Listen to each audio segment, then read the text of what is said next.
Let me hear it one more time. Is it hard to be funny? Yeah, absolutely. I mean, I'm unfunny the majority of the time I'm being a comedian. Yeah, it's very hard. I think that it's a lot harder than people think. You have to already be kind of funny before you start doing comedy. It's weird. I walked by an Army recruiter the other day at the mall, and he said, "Hey kid, you want to join the Army?"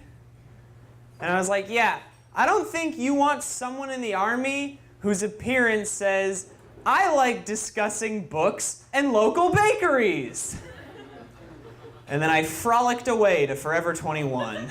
There's a lot of bad feelings that come with comedy. One of the worst feelings that you just have to be able to laugh about is when you write something new thinking it's the greatest thing ever and then testing it out and it totally flops. So I got paid like 25 bucks cash for my first show, which was in my hometown. And I'm pretty sure my guidance counselor from elementary school was there, and like it was pretty cool.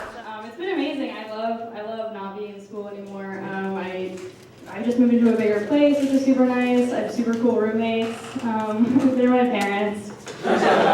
Here's another life hack for all you teens in the there's no teens here. Stay in school. Get all your tattoos in jail. It's a big money-saving tip. You know, if you're funny, they'll get around. People will learn. People remember the people who are funny also. People remember who they like and who they laugh at. So, but rarely will you be at a show or a mic or whatever, and someone will be like, "Oh, there's so-and-so. He's so good." I mean, because we're all trying to, work towards the common goal of getting funny. She actually won UNH's funniest comedian. Please put your hands together and welcome Carolyn Riley. For them to understand it, you have to understand my college experience was really different than those around me because I studied. So moving back home has just been like a vacation in stability. I was like, that's really hard because that's my first punchline that I say like during that set that's supposed to be good, and I've never seen it bomb as bad as it did that night. So. I think it's just because they communicate really well. We never really have that many fights. For example, just the other day I said to my father very calmly, "Dad, I'm disappointed that you canceled my recording to watch the Red Sox game." And he said, "Carolyn, I paid your college tuition." And then it's resolved. Oh my gosh, there's no laughter at all. It's like it was cut out. All right, you guys have been a fantastic audience. Have a great night. Can I get stopped? Is that a tough one, or? Yeah, I'm retroactively blushing about my own set. It was rough. Yeah, I don't know. It's weird. Like when I was up there, I knew it was going that way, but I like had to stay, and it just never got better. And I felt like I couldn't really get the crowd like energy into it. And then the end bit, there's like one person laughing really loud, and you can tell that that's probably a comedian who's like, "Oh, this girl's bombing. I'm gonna intentionally be like, ha ha ha," like to like make up for it, which is what a lot of people do. So it's pretty rough stuff. It's checks and balances of your ego. Like, that's what stand-up is. If you string together a couple of good ones, you're gonna feel great about yourself, and your confidence, is gonna be higher and higher. And then, if you string a couple bad sets, you're going lower and lower. But then what's frustrating about that too is, once you're stacking good sets together, and then you have a bad set, you come crashing down. This is an actual artifact of the first day I ever did an open mic. This is More Kennedy Wit, which is completely new. Apparently it's a sequel to a book just called Kennedy Wit, or Old Kennedy Wit. These are funny things that the president said, published in a book. I'll check this out, and maybe when I go on stage, all right, so one of the things that I was doing, it was very anti-comedy at the beginning. And so I said, I just got back from being on tour with a band. Sometimes they would open with a cover song. So I've never done comedy before, but I'm going to open up with a cover from John F. Kennedy. And then I just read an entire passage. It was him addressing Massachusetts Democratic Women's Group. and it didn't go over very well. Then I tried to make some stupid Kennedy assassination joke after that, just off the fly, and that also didn't go over well. But everything else was fine, I guess. I'll drive anywhere for a spot. 5 minutes or not. At the beginning of the summer, someone asked me if I wanted to go to Maine to do a day show that turned out to be a 60-year-old woman's surprise birthday party. And it wasn't even, I didn't even take a second thought to decide. I was like, yeah, absolutely, let's do this. They're deviled eggs? Hell yeah, let's go. It was just like in this woman's backyard. The deviled eggs were awesome. There were some other snacks too, but those were the real headliner. A local regular comedian coming to the stage. Give it up for the very funny Mr. Matt Cohn. Local regular comedian, hey, it's a compliment. You just kept folding your hands and not clapping, you son of a bitch. I said give it up for Matt Cohn and not give up your night of clapping. It's not done yet. Jimmy, I just want to say one thing. That story of Lady in the Tramp Kinda. eating spaghetti. It's a Lady in the Tramp stamp. That's a joke that I have. I don't always remember. Actually, I've told it only a handful of times. I think it's funny, silly. I've always been a ham for the camera, even from home video stuff, trying to tell jokes even if they didn't make sense. So I always wanted to make people laugh. Give it up for our dear friend Matt Kona, everybody. Hey, thank you, Jess. Hey, everyone. This one is a good story. It says Conapt 2. You see this? Because this was my second year being on the Comedy Studio softball team, and because I was still in the team, they said, you don't need a new uniform. And I said, well, dues are the same price. I want a new uniform.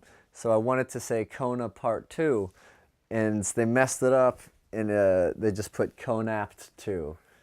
I wanted to say Kona PT 2, but Conapt 2.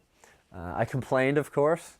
They sent me a Kona Part 2 one, but then I liked this one better because of the ridiculous nature of the slogan. But if I were a DJ, my name would be DJ Bedpan.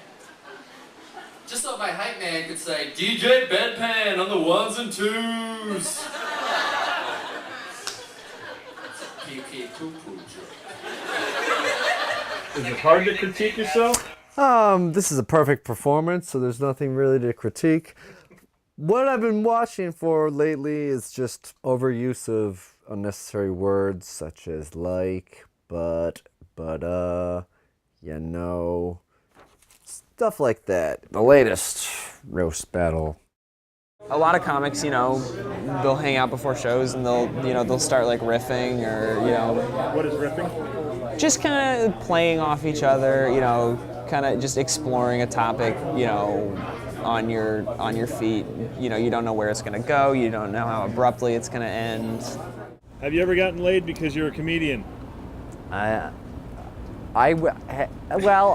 that's a trick. Okay, so initially I thought that I got laid because of being a comedian. I found out later when I arrogantly asked, so which of my jokes did you like tonight, that she did not see my set. It was at an open mic. She got there later. The short answer is pretty much no. Pretty much no. I've made out with a girl because she saw me tell a story at the Moth, and she liked it. Was funny. I assume she was one of everyone in the audience laughing. Didn't work out, but I did feel like kind of a celebrity or something. Tell me a joke. No, I hate when people say that. I don't have a response to that question, actually. Do you think you're funny? Do I? I think that I am a good writer. I don't actually crack jokes like on the day-to-day. A lot of people were like surprised when they found out I did stand-up. And you guys have been amazing. Thank you so much. Because I'm very serious. I'm a very serious person. I'm very like nerdy. I read a lot. I'm not really even that social. So I don't think that I'm like ha-ha funny all the time, but I think that I can like write technically good jokes. I bought myself a puppy for graduation. That was a decision that I made. Thank you. It's a pug. Her name is Louise. But when I told people I was getting a dog, like very often their reaction was always the same. It would be like, "Oh, that's such a great step for you to prepare for when you have kids." And I'd be like, I don't know, like I kind of see the similarity because like I'm keeping it alive, but it feels. It feels a little different because I wanted it. In New Hampshire, I have to drive like an hour for any of the gigs that I have, which gets old fast. I spend a lot of time in my car alone. I eat a lot of fast food, and it gets old fast. So I fail literally every day being a comedian. And you keep going? Yeah, absolutely. Why?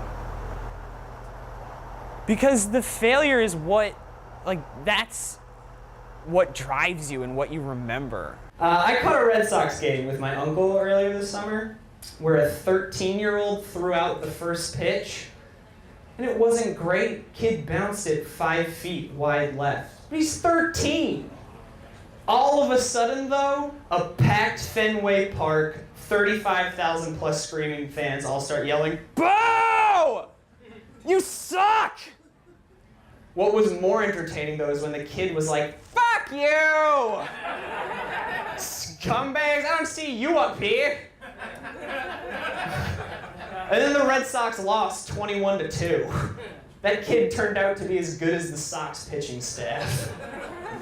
Doing comedy is not therapy for me. Sometimes it's like scratching an itch that your ego has. My goal right now, being like this young comic, is to just be able to like do a set, do well obviously, but if someone then goes home after the show and says like, "Oh, I really like that one comic. I don't remember his name. You know, he had blonde hair, you know, glasses. Man, I don't remember his name, but he was really funny. He made me happy." Like, that's enough for me. And obviously I'm not gonna know if that moment happens, but I just gotta believe that that moment does happen. I called my uncle, the comic, after a gig once, and I was like, "Hey, I just like killed." And he's like, "How do you define that you killed?" And I was like, "The audience laughed at all my jokes." And he said what like totally stuck with me, which is, "That's your job." So for you to go up there, like you'll have a week of shows where it's pretty weak or the audiences are weird, and then you'll have a show where they laugh at every joke, but you have to remember like that's you doing like the minimum of what you're technically supposed to do on a weekend. So it's really hard to then be able to say like, "Oh, you know, I really had them like busting laughing."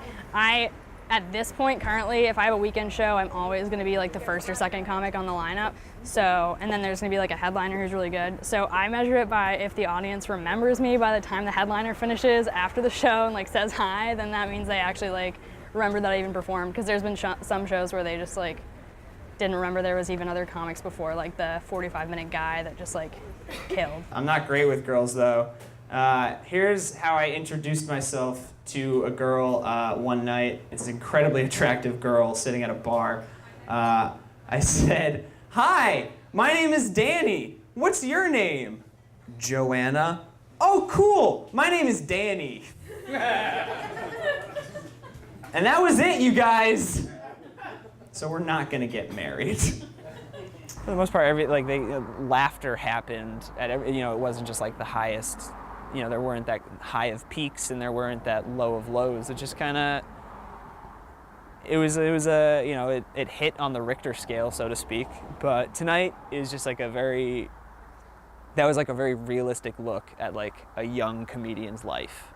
You're doing 5 minutes in a Chinese restaurant. Regardless of what level I make it to in comedy, there's always going to be places like this and places that have a sign-up sheet and a working PA system that will allow anyone to go on, and occasionally I'm gonna want to do that. So I think in 20 years I may not be interviewed in an alleyway, but I'll be somewhere telling jokes.